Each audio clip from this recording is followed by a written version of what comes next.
I'm on a very windy country highway here in upstate New York. This is Highway 28. Very windy, hilly, bunch of downgrades. Yeah, be careful if you're on Highway 28.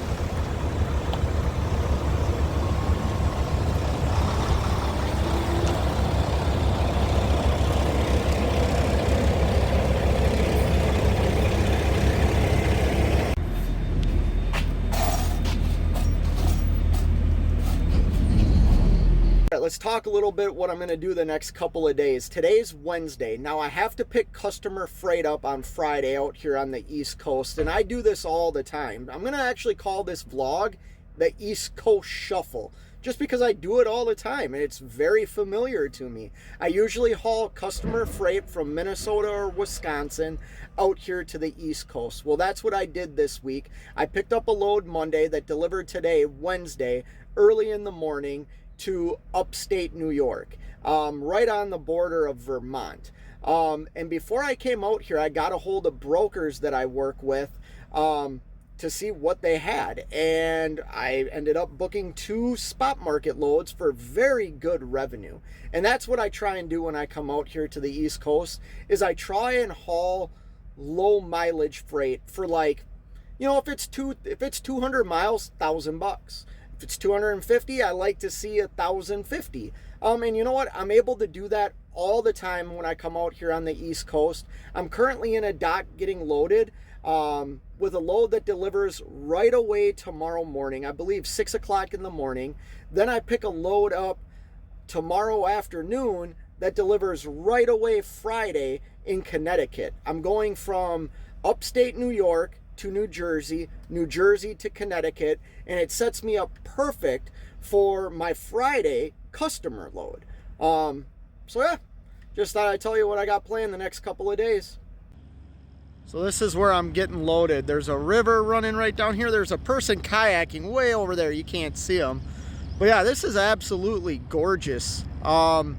I'm a big fan of the outdoors and the woods and the trees, rivers, lakes, streams, the whole nine. So yeah, this is absolutely gorgeous here in upstate New York.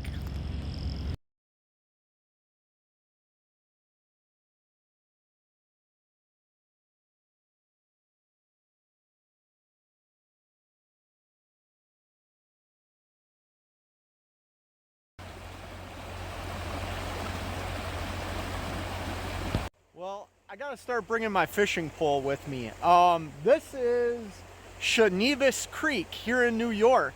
I stopped at a rest area and I heard water running, so I walked to the edge of like this fence line and was able to see this creek down here. So I found where the fence was broken and climbed down here. But let me show you how I got down here.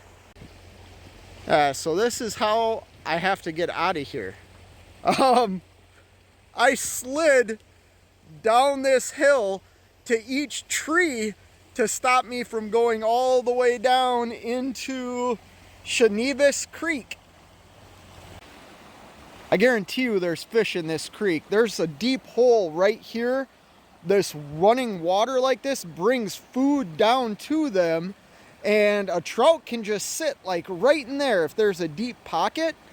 I should have brought my fishing pole. All right, now I need to try and get out of here. This might be more difficult than I thought. How did I get up here? I went that way. I gotta go up the same way I came. Well, I made it back up, and this is how I was able to hop the fence.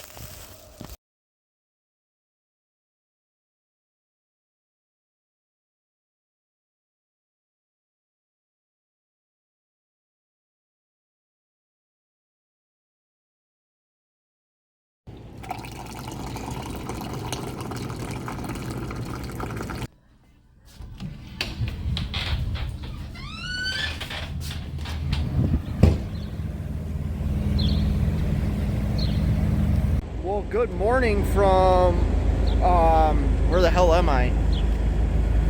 Bordentown, New Jersey at the Petrol. Man, I couldn't remember where I was.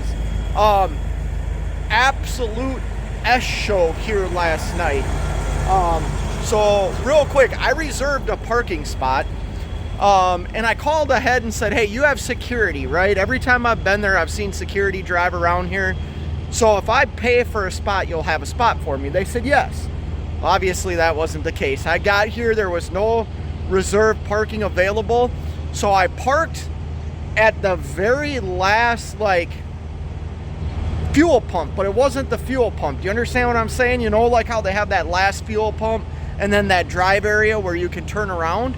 Well, I parked way off to the side next to a tanker truck and walked in and said, hey, can you get a hold of the guard for me? They told me they don't know the guard's phone number. Long story short, I had to track down a guard. They ended up moving somebody out of the paid parking, and that dude almost wanted to fight me. He was not happy with me. Like I did something wrong. I did nothing wrong. I paid for my parking. You didn't. You are being asked to leave, and I get your parking spot. Tough luck, bro. But yeah, he was ready to throw down, and I wasn't. I'm not gonna lie. I was not ready to throw down. He would have whooped my ass.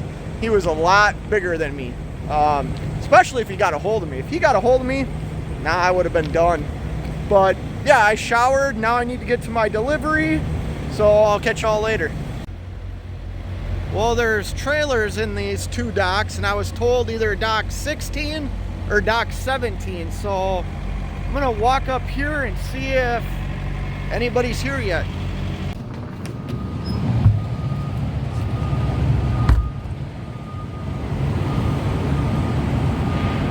Well, there's nobody in this part of this dairy, so I'm just gonna sit here and wait, and hopefully somebody drives by.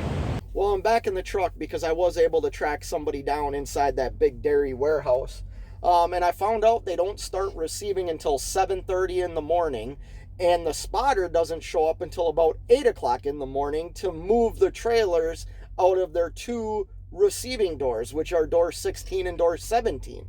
So, yeah, we just sit here and wait, and they don't go by appointment. It's first come, first serve. And I got a phone call yesterday. I had an 8 a.m. appointment. If I didn't use this broker all the time, I'd be really pissed off because I could have got a 10-hour break in. Instead, I only got 8 hours of a break and came over here because they changed my appointment from 8 to 6:30 in the morning. The only reason I think they did that is the broker knew it was first come, first serve and not appointment based, which I wish they would have told me that. So I have one truck that's in front of me, and I actually went out and talked to her because the side of her truck says it's a little milk box truck, and it says Philadelphia on it. So I assume that she's here all the time. I'm in Florence, New Jersey, right by Trenton. And she said, yeah, I'm here all the time. And I said, well, I'm going to follow your lead because this place kind of looks like an S show. And she laughed. She's like, it always is. I mean, there's no room to maneuver at all. So we have to wait for the spotter to show up. Now, a little box truck can maneuver in here, but there's two of us that are on 53-foot trailers. We can't move around in this lot with all the trailers. So hurry up and wait, I guess.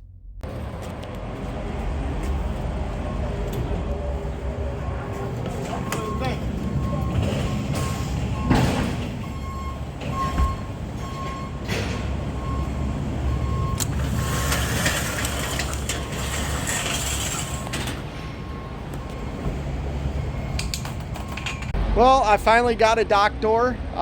They told me it's going to be about an hour before I'm unloaded. It's currently 8 o'clock. It was kind of crazy here this morning. Me and that guy right there in the right there in the background, we both are in 53-foot trailers, and you can't maneuver around this lot. We had to get the jockey to come and move 6 trailers. The first guy we talked to wasn't happy with us. The second guy was way more helpful, moved the trailers we needed moved so we could back into these doors. Now we just sit and wait to get unloaded. All right, just to show you the backing scenario here. Here I am in a dock. I'm in dock 17. You pull in from this direction here. There's the other guy in the reefer trailer.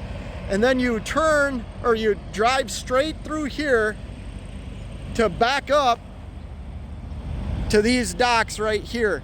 The problem was they moved those 3 trailers plus 3 trailers that were right here. So we couldn't pull in, make the swing, and then back into the dock. So they had to move those 3 trailers plus 3 other trailers that were parked right here for us to be able to get to the dock. Well, it's 8:45 and I am unloaded. Look at that. Now it's time to shut the doors and find a spot to park for a while, and I'll talk more about this load once I get parked.